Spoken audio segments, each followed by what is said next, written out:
नमस्कार. आपल्या सगळ्यांचे महाराष्ट्र सोशल न्यूज चॅनलमध्ये हार्दिक स्वागत. चला वळूयात एका नवीन बातमीकडे. आजची बातमी. खान्देश कुलस्वामिनी श्री एकविरा देवी मंदिरात चैत्र नवरात्रीला सुरुवात झाली असून मंदिरात गुढी उभारून या नवरात्री उत्सवाला सुरुवात करण्यात आली. मंदिरात देवीची आज विधिवत पूजा करून चैत्र नवरात्रीला सुरुवात झाली. चैत्र पौर्णिमा अर्थात हनुमान जयंतीला मंदिरात विविध धार्मिक कार्यक्रम संपन्न होणार आहेत. या उत्सवाची आजपासून सुरुवात करण्यात आली. एकविरा देवीचा आता चैत्र नवरात्र उत्सवाला आजपासून सुरुवात झाली. तर आजपासून 27 तारखेपर्यंत चैत्र नवरात्र उत्सव चालेल.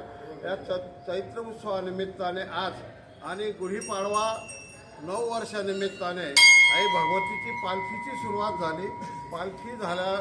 पालखी आता शहरात नगर परिक्रमाला गेलेली आहे.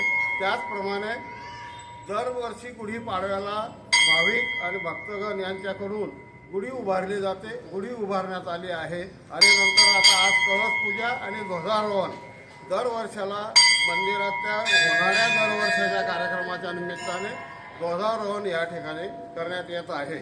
तर या चैत्र नवरात्र निमित्ताने सर्व भाविक भक्तांना विनंती आहे की आई भगवतीचं दर्शन घेऊन आपल्याला शुभ आशीर्वाद घ्यावा. त्याचप्रमाणे 1 एप्रिलपासून पुढे यात्रा उत्सवाला सुरुवात होणार आहे आणि 2 तारखेला आई भगवतीचा पितळे असा भव्य दिव्य रथ नगर परिक्रमा करणार आहे. तरी सर्व भाविक भक्तांनी आणि नागरिकांनी लाभ घ्यावा. धन्यवाद. बातमी आवडल्यास चॅनलला लाईक व सबस्क्राईब करा व दररोज अशा नवनवीन बातम्या पाहण्यासाठी चॅनलला फॉलो करा. धन्यवाद.